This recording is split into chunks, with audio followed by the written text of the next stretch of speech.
I never imagined I would stand in front of the final written words of the last Queen of France on the morning of her execution. Her letters beautifully scribed, the ink still clear on the page as if it had been set down just earlier that day. Yet it hadn't. The words in front of me had been there 232 years, and yet they still reveal the most intimate moments of a young woman on the cusp of her life. My God, have pity on me. My eyes have no more tears to cry for you, my poor children. Adieu, adieu. These lines were written inside the pages of her prayer book in the early hours of her execution day. Reading them now, it is difficult to reconcile the tenderness of her hand with the violence of what awaited her. This note was written in a prison in Paris during Marie Antoinette's final hours. It now sits amongst the other exhibits we're about to explore. Beside it are other pieces from those final days, including a plain linen chemise, the kind worn by all French women. Both these items stand in stark contrast to the glittering world she once inhabited, because when Marie Antoinette was taken into captivity, she was permitted very few belongings, a far cry from the lavish world she had been accustomed to. This simple undergarment is a rare survival from her imprisonment, and it marks the moment when the image of a queen collapses into the reality of a woman stripped of rank, protection, and identity. Standing here, confronted with these intimate remnants of her life, it becomes clear that this exhibition is not just concerned with fashion, luxury, and excess. It reveals far more of her story, and perhaps an opportunity to ask something more uncomfortable: how Marie Antoinette came to be understood and judged through some of these objects. What follows is the story of a young woman whose life unfolded under relentless scrutiny, from a teenage bride welcomed with a celebration, to a figure burdened with the blame of a nation in crisis. Marie Antoinette, the Queen of France, and a figure that often excites visions of scandal and excess, and in her own way she was perhaps ruinous to her own cause, because many say that her lavish lifestyle, her excessive partying, was one of the reasons that the French Revolution happened. What I am here to do is to show you the sellout exhibition at the V&A in London.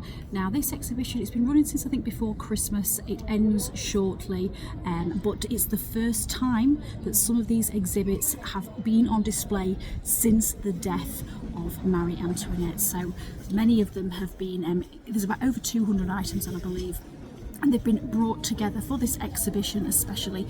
So we've managed to get a press pass, we've managed to have a look inside, and it's very, very busy in there, so I'm just going to show you some of the exhibits. I'm going to talk you through some of the important parts, and hopefully we're going to get a real glimpse of the life of Marie Antoinette's inner circle, from her most powerful days, shall we say, right through to the day that she met the guillotine.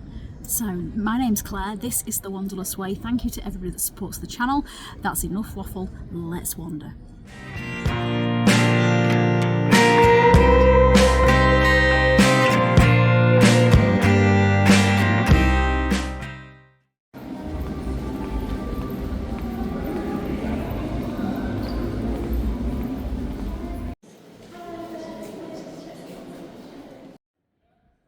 What I immediately notice about the Marie Antoinette exhibition at the V&A is just how many people have chosen to come. It is a complete sellout. I'm shoulder to shoulder with other curious admirers, and it's clear that, like myself, they've travelled far and wide to be here. As I stand listening to the low museum murmur around me, I pick up fragments of conversation: French, American, Italian, and I can't help but smile. This girl still fascinates us, just as much now as she did in her own lifetime. Marie Antoinette was a young Austrian archduchess, born to the Empress of the Habsburg monarchy and the Holy Roman Emperor, brought to Versailles to cement an alliance that Europe depended upon. It was always going to be a story, but I wonder now, standing here, if any of them imagine quite how that story would unfold. She was just 14 when she arrived on French soil. Accustomed to royal life without a doubt, it was all she had ever known, but perhaps not quite prepared for the ways of Versailles. Because Versailles was a place of ritual and performance. Everything mattered. How you dressed, how you moved, who watched. These were rules she would have had to learn quickly. No longer a teenage archduchess, she was now expected to embody something else entirely. A symbol, a political solution, a future queen carrying enormous expectation. The exhibition shows us a formal portrait from these early days. It helps us imagine how the French court expected her to be seen. Dressed in full court attire, jewels catching the light, composed and dignified well beyond her years. This wasn't about capturing her personality, it was reassurance, proof that this foreign bride could be shaped into the Queen of France. Even at this early stage, her appearance was already doing work for her. The wedding itself was anything but understated. In May 1770, the official ceremony between Marie Antoinette and Louis, the future King of France, took place in the Royal Chapel at Versailles. The objects that survive from that day make its scale clear. The royal wedding, we are told by the plaques on display, unfolded in a spectacle of extraordinary grandeur, including a formal ball commemorated by this unused invitation. There, Marie Antoinette captivated the assembly as she danced the minuet. Across France, festivities and souvenirs marked her union with the heir to the throne. Here sits a decorative fan produced to commemorate that occasion. Printed across it is a dramatic fireworks display, followed by the hopeful political declaration, "Long live France, long live the Empire, allies forever." A reminder that this was never just a marriage, it was a public statement. And then there is the object that sits almost central in this room, a spectacular gown preserved behind glass. For her wedding, Marie Antoinette wore a dress of silver brocaded silk, ordered from Paris at enormous expense by her mother. Heavy with metal thread, lace and rigid structure, it would have shimmered beneath candlelight. Beautiful, serene and entirely fitting for such an important occasion. But these dresses were not designed for comfort. They dictated posture and movement, even how you entered a room. At first glance, I assume this must be the original gown. The plaque quickly corrects me though. Very little of Marie Antoinette's wardrobe survived the revolution. This dress belonged to another European royal bride of the same period, but it is said to be strikingly similar to the one she wore. And somehow that makes it more poignant, the fact that hers didn't survive at all. Still, it's not difficult to imagine her walking on her wedding day in a dress just like this. 14 years old, encased in fabric, her silhouette transformed into a living emblem of dynastic power. Standing here, it's hard not to notice how much hope was projected onto this one young woman. As she settled into life at Versailles, portraiture continued to shape her public image. In later reflections, she appears older, more assured, surrounded by the familiar symbols of monarchy. But look closely, and subtle shifts emerge. Paler silks, softer choices, fashion becomes something she begins to speak fluently, rather than simply obey. Marie Antoinette would come to be known as France's most fashionable queen. Although she held no real political power, she wielded enormous influence through her patronage of the French luxury trades, particularly fashion and textiles. And yet, despite all the luxury, Marie Antoinette was deeply unhappy. Her marriage to Louis became a frequent topic of court gossip, and a source of anguish in her letters home to her mother. Despite the pressure to produce an heir, their marriage remained unconsummated for 7 years. In a private letter on display here, she writes candidly of her loneliness, her incompatibility with her husband, and her isolation within the court. This wasn't simply a personal frustration, it was a political problem. And all the while she was expected to smile, to appear dazzling, to play her part. And all this, the portraits, the invitations, the fireworks, the silks, is where the story truly begins. Not just with excess, but with expectation, and a young woman already struggling beneath its weight. In 1774, everything changes. Louis XV dies. His son has already been dead for nearly a decade, so the crown passes to his grandson, Louis XVI. Marie Antoinette is now Queen of France.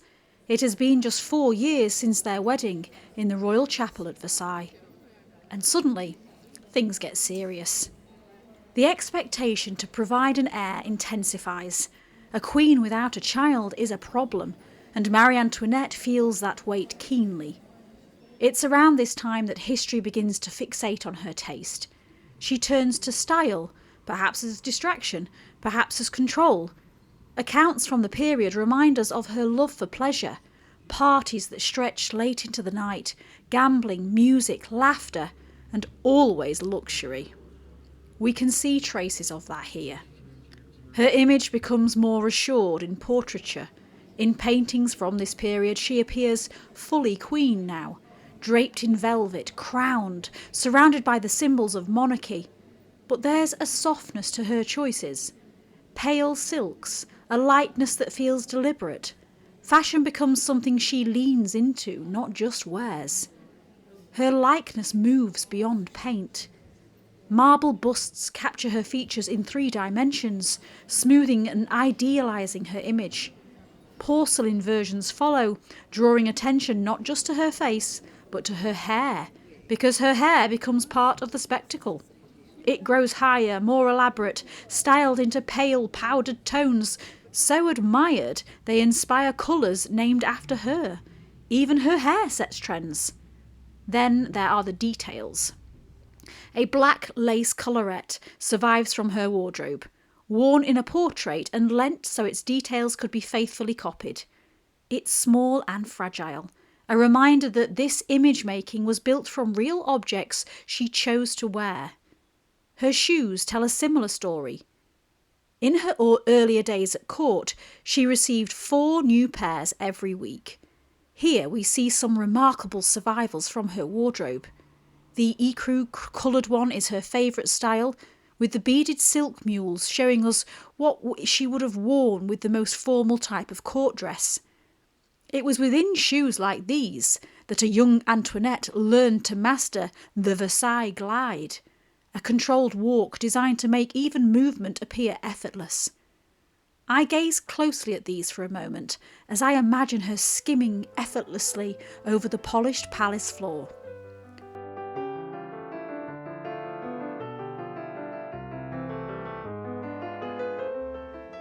There is a quote often linked to Marie Antoinette, and whether she ever said it exactly like this or not, it feels revealing. Of course I must be magnificent, I must sparkle, I must dazzle, and then no one will see the real me. Standing among the objects she once lived with, it's hard to escape the sense that magnificence at Versailles was never optional. Everything was chosen, everything was noticed, and everything was judged. One of the most beautiful pieces of furniture in this collection is her personal jewellery casket. It was given as a wedding gift when she first arrived in France in 1770.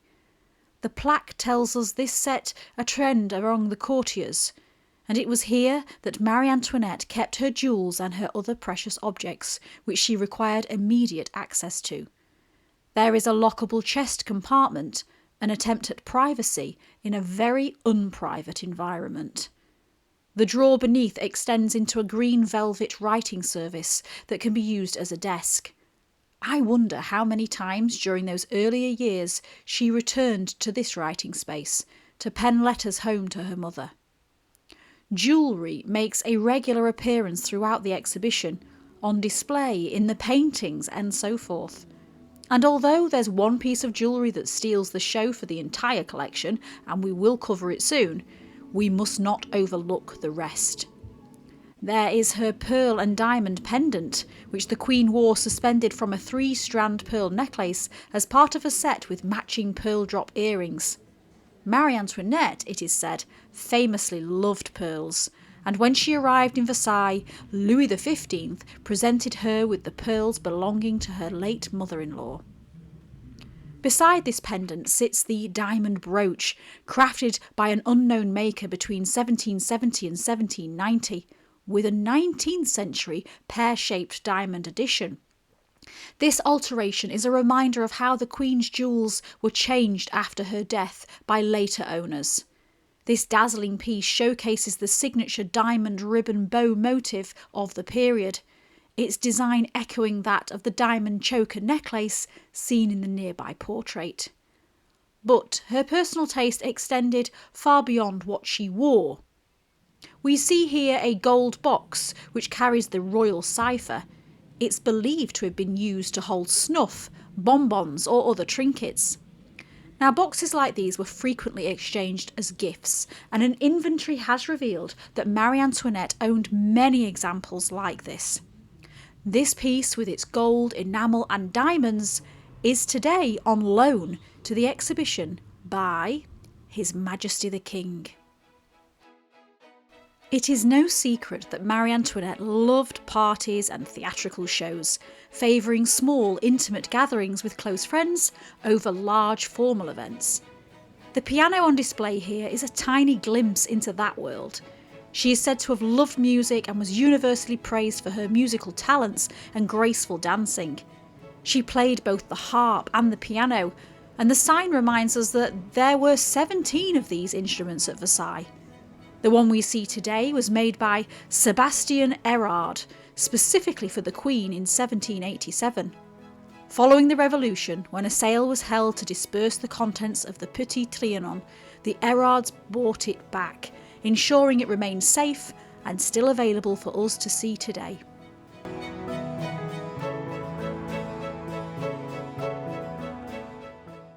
One of the most famous parts of Versailles, linked to Marie Antoinette, is perhaps the Petit Trianon, a chateau set within the gardens of the main palace. It became her place of retreat and the centrepiece of an elegant and unaffected style. Between 1774 and 1785, she landscaped the gardens and redesigned the interiors. Now, I've been lucky enough to visit a few summers ago and can honestly say it captured my heart too. I can understand why a woman under so many watchful eyes would choose to retreat to such a place when she could. But some historians, however, admit that the money Marie Antoinette spent on the Petit Trianon was just another reason to anger the people of France. It fueled public resentment at a time when much of the population was living in dire poverty. A queen spending funds on a second palace whilst her subjects starved in the streets? It's beautiful, yes, but whether it was the wisest of choices, I will let you decide. Now, this pearls and cornflowers service we see here was made specifically for the Queen and almost certainly for use at the Petit Trianon. It shows pieces bordered with luminous grey pearls and decorated with a scattering of purple-blue cornflowers. The service is a true representation of Marie Antoinette's personal style and the rustic country aesthetic of which she was a principal proponent. Here too sits an armchair said to have come from her private rooms and originally part of a set of 4. It encapsulates her later style, white and gilded neoclassical schemes, her love of flowers, her preferred shade of violet, and the prominent display of her gilded monogram, M.A., set within a crescent medallion carved with roses and myrtle.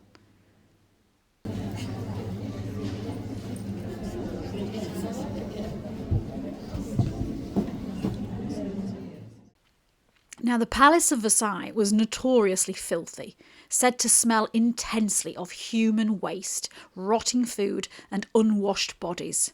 Often described as a vast cesspool, the palace suffered serious waste management issues. The stench was reportedly so strong it clung to clothes and wigs. Now, because of this, Marie Antoinette often used strong scents in her rooms and perfumed herself heavily to mask the smell. This perfume burner on display shows one of the ways the Queen attempted to combat the problem. Made between 1773 and 1775, it is decorated with neoclassical symbols and would have sat on the chimney-piece in her private apartments at Versailles. Pastils, lozenges or incense would have been burnt inside a metal liner fitted to protect the precious stone. Now, I truly believe some of the best exhibitions are the interactive ones, and these here at the V&A are quite memorable. They offer the visitor a chance to experience Versailles through the nostrils. Here, a line of 4 portrait busts of Marie Antoinette are infused with different fragrances, informed and inspired by historical research. Their purpose is to recreate the scents of her world, and for a moment they allow you to be transported back in time through smell. The Masquerade Ball. Scents of beeswax candle, smoke, oak and body odour. The sign paints the visual. The hall of mirrors dazzles with the flicker of hundreds of burning candles. A musky haze fills the room. Guests chatter in anticipation as a masked Marie Antoinette glides across the freshly waxed oak floors. The ball has begun. Personally, my favourite has to be the one that captures the gardens of Versailles. I detect the fresh scent of grass alongside fragrant petals. Now, if they bottled this and sold it in the gift shop, I'd be the first in line. My least favourite is the one I see most visitors turning their nose up at. Its title card says it all: prison cell. Here the scent notes are mildew, cold stone sewage, river and juniper. Its purpose is to transport the visitor to the cramped, dark prison cell in which Marie Antoinette spent her final moments. Damp stone covered in mildew, the smell of unwashed bodies and soiled straw mingling with the stench of open sewers and the nearby polluted river. Seeking relief, she is said to have asked the jailer's maid to burn juniper, an attempt to mask the stench and cleanse the air. There comes a point in this story where the atmosphere changes.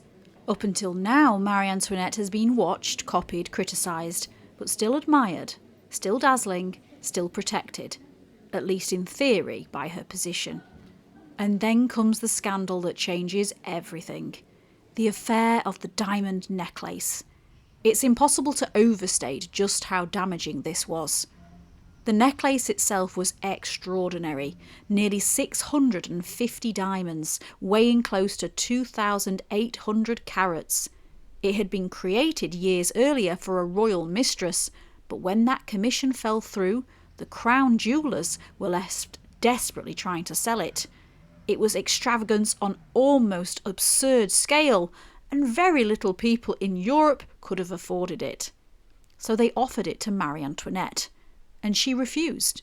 The price was enormous, and she reportedly found it excessive, even distasteful. But by this point, facts mattered far less than reputation. Enter Cardinal Rohan. He had fallen badly out of favour with the Queen and was desperate to regain her approval. Into that desperation stepped a woman named Jeanne de la Motte, who convinced him she could act as a secret intermediary. She led him to believe that Marie Antoinette wished to acquire the necklace discreetly and quietly, away from public scrutiny. So the Cardinal agreed to purchase it on her behalf, with payment to be made in instalments. The jewellers handed over the necklace, Rohan passed it on to de la Motte, and de la Motte disappeared.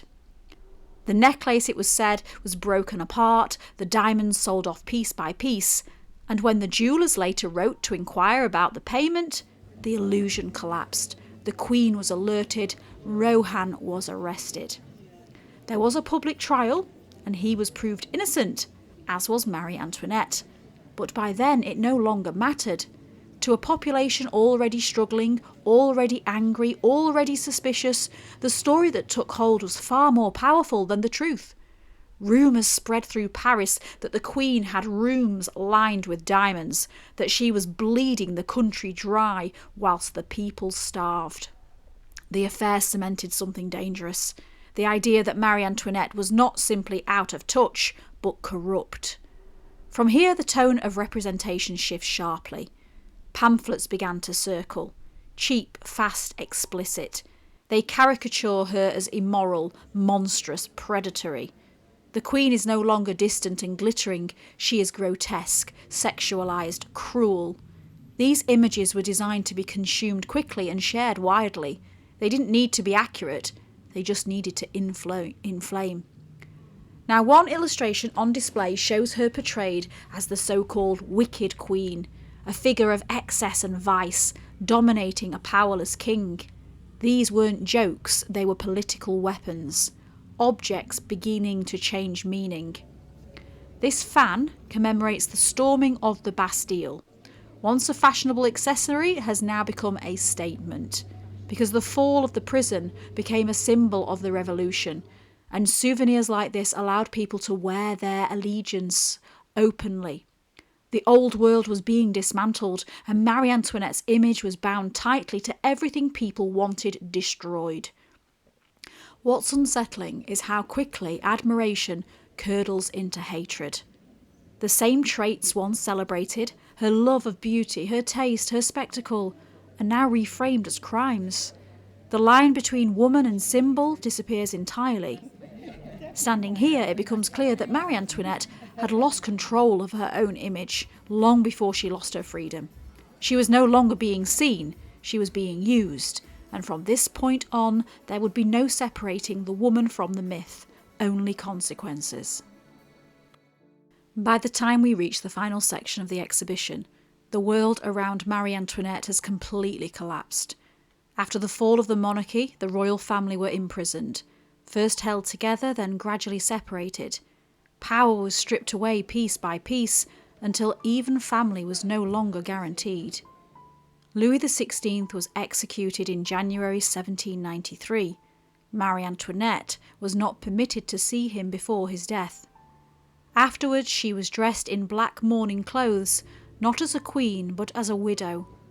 One of the most arresting images here is a mezzotint showing her seated alone in her prison cell. She is surrounded by small, quiet memorials, a bust of her executed husband, fragments of his will, and a miniature portrait of her young son. These are not symbols of monarchy, they are tokens of loss. Separated, questioned, used. From this point on, Marie Antoinette exists almost entirely as a prisoner, registered not by title but by a number. Prisoner number 280. Among the most affecting objects here is a small medallion containing hair, her own entwined with that of her younger son, Louis Charles. It was given as a personal keepsake to her first chambermaid. The strands are carefully arranged beneath the word friendship. It's an intimate object, linking mother and child in a way no portrait ever could. And then comes the end. On the morning of the 16th of October 1793, Marie Antoinette was taken through the streets of Paris to the Place de la Révolution. An image on display captures the moment immediately after that moment. The executioner holding her severed head aloft as the crowd celebrates below.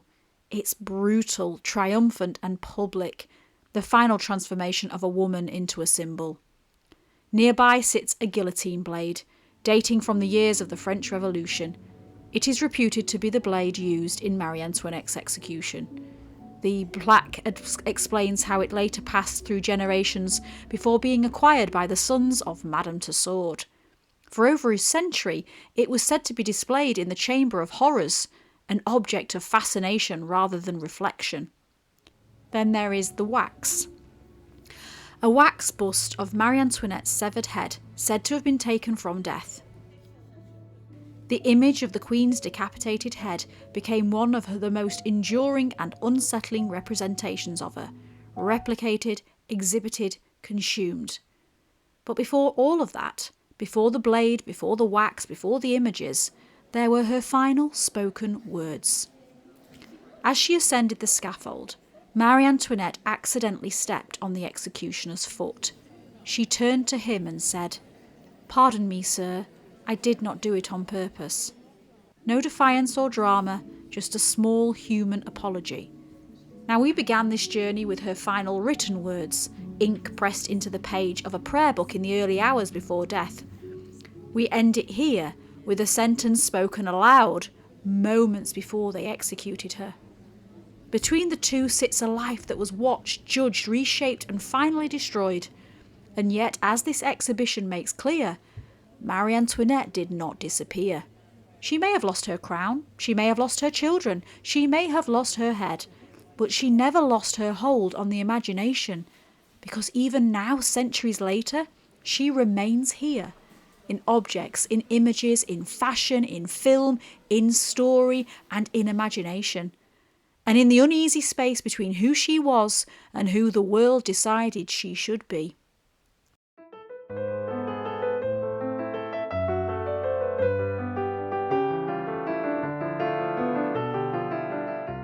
By the time you reach the end of this exhibition, it becomes clear that Marie Antoinette's story doesn't stop with her death.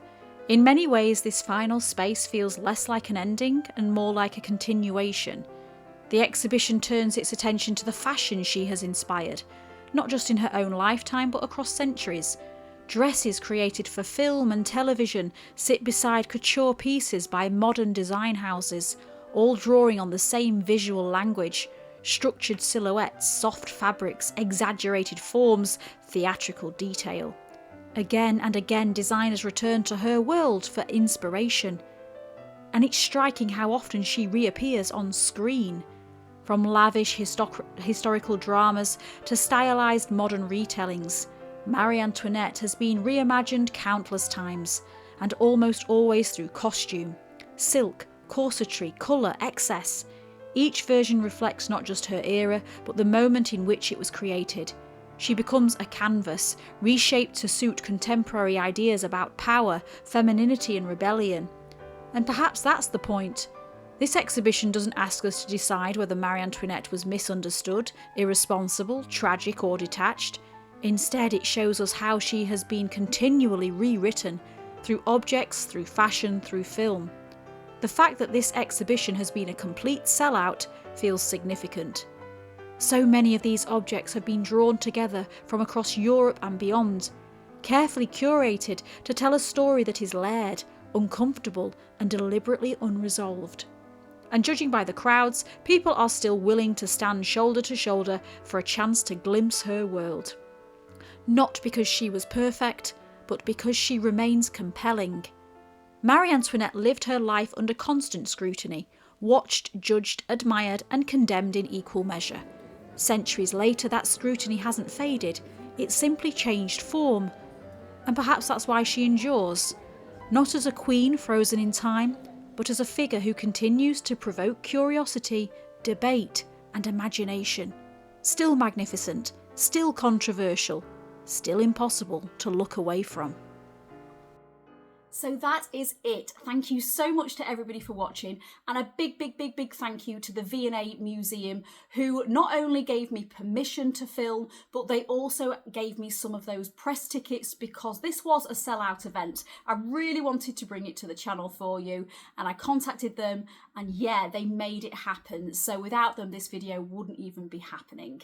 Now, let me just ask you a question before you disappear. What are your thoughts on Marie Antoinette? Has anything changed since you've seen this video? Do you think she deserved what she got because she lived this lavish lifestyle when lots of people were suffering? Or do you think she was a victim maybe of her own circumstances? It's a controversial topic even to this day, even after all those years, but I'd be interested to know what you think. So once again, thanks to everybody for watching. Thank you to the members, those that send super thanks donations. You're all helping this little corner of the internet to grow. You're allowing me to carry on making videos like this and sharing the experiences that I find with you. Okay, so until next week, I've been Claire, this has been the Wanderlust Way. Take care and keep wanderlusting.